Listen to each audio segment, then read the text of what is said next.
बिहार विधानसभा चुनाव में इस बार सियासी बहस जातीय समीकरण से आगे बढ़कर प्रदेश की अस्मिता, रोजगार, औद्योगिक विकास जैसे मुद्दों पर केंद्रित हो रही है। इसमें कोई संदेह नहीं कि युवाओं का झुकाव अब जात की राजनीति से हटकर पहचान और प्रगति की राजनीति की ओर तेजी से बढ़ा है। कभी बिहार का मुजफ्फरपुर उद्योग के मामले में मिनी मुंबई कहलाता था। बीच में इस शहर की चमक धमक थोड़ी जरूर धुंधली हुई, लेकिन आज मुजफ्फरपुर एक बार फिर मिनी मुंबई बनने की राह पर है। बिहार विधानसभा चुनाव के पहले चरण के मतदान की तारीख अब नजदीक आ रही है। चुनाव प्रचार के दौरान दलों के विमर्श में जातीय समीकरणों से हटकर रोजगार और पलायन के साथ ही प्रवासी युवाओं की भूमिका खासा अहम होता जा रहा है। विपक्ष बिहार के युवाओं को सरकारी नौकरी देने का वादा कर रहा है, तो भाजपा युवाओं को नौकरी देने के साथ ही विकसित और आधुनिक बिहार बनाने की बात कर रही है। वहीं कभी दिल्ली, मुंबई और विदेशों में काम करने वाले युवा आज बदले बिहार में अपने घर के पास ही रोजगार पाकर खुश हैं। चीज़ें इतनी स्मूथ हैं, टैलेंट भी है, लोगों का वर्क कल्चर भी बहुत बढ़िया है। बिहार पिछले कुछ सालों में दिख रहा है, वाकई दिख रहा है कि बहुत ग्रो किया है। बहुत प्रॉब्लम होता था, अब यहाँ प्रॉब्लम नहीं है। पैसा भी मैं उतनी ही कमा रहा हूँ जितना बाहर कमाता था। हम लोग ट्रेन में जाते थे, धक्का उक्का खा के एकदम दुनिया जमाना, उससे हम लोग बचे हुए हैं। और प्लस ये भी है, जो बाहर कमाते थे यहाँ भी वही कमाते हैं।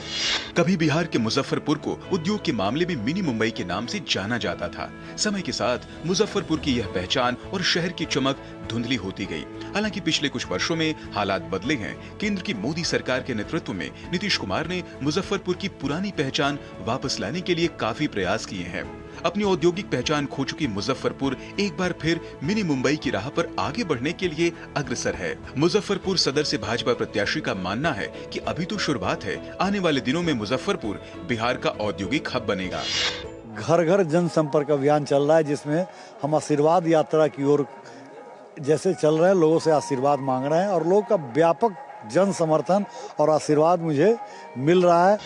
बदलते बिहार, औद्योगिक बिहार की इस छवि को लेकर भाजपा की संजीदगी उसके संकल्प पत्र में भी नजर आती है, जिसमें पार्टी ने विकसित बिहार औद्योगिक मिशन के अंतर्गत 1 लाख करोड़ रुपए के निवेश से औद्योगिक क्रांति लाने का वायदा कर रही है। संकल्प पत्र के मुताबिक विकसित Bihar industrial development master plan बनाया जाएगा। प्रत्येक जिले में अत्याधुनिक मैन्युफैक्चरिंग यूनिट और 10 नए औद्योगिक पार्क विकसित किए जाएंगे। न्यू एज इकोनॉमी के तहत 50 लाख करोड़ रुपए का निवेश आकर्षित किया जाएगा। हालांकि मुजफ्फरपुर से 5 टर्म के विधायक रहे कांग्रेस के विजयेंद्र चौधरी उद्योग के मामले में बीजेपी की सोच को पूर्णतः नकारात्मक बताते हैं।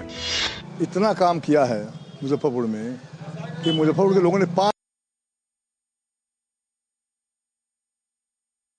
प्रचार करने, बीमारी हो गया था कोरोना का, तो उसके कारण हम नहीं निकले, प्रचार करने नहीं गए, तब भी वहाँ जनता के जिताया। तो इसी से अंदाजा लगा कि हमारा काम क्या है। मुजफ्फरपुर में मुख्य रूप से कृषि आधारित खाद्य प्रसंस्करण उद्योग जैसे लीची और डेयरी उत्पादों के अलावा परिधान, चर्म उत्पाद जैसे बैग और लाख की चूड़ियों जैसे उद्योग महत्वपूर्ण हैं। इन उद्योगों में रेडीमेड परिधान, बैग निर्माण, डेयरी प्लांट जैसे विभिन्न कार्य शामिल है, जो रोजगार सृजन और आर्थिक विकास में महत्वपूर्ण योगदान कर रहे हैं। बिहार में लोग अब बाहर से आकर काम तलाश रहे हैं और हम अभी मुजफ्फरपुर में हैं और मुजफ्फरपुर के यह बेला जो इंडस्ट्रियल हब है अपने आप में एक मिसाल है और यहाँ लोग बाहर से आकर काम कर रहे हैं और रोजगार कर रहे हैं और साथ साथ अपने परिवार का भरण पोषण भी कर रहे हैं। कैमरामैन राधाकृष्ण के साथ कुमार आलोक, डीडी न्यूज।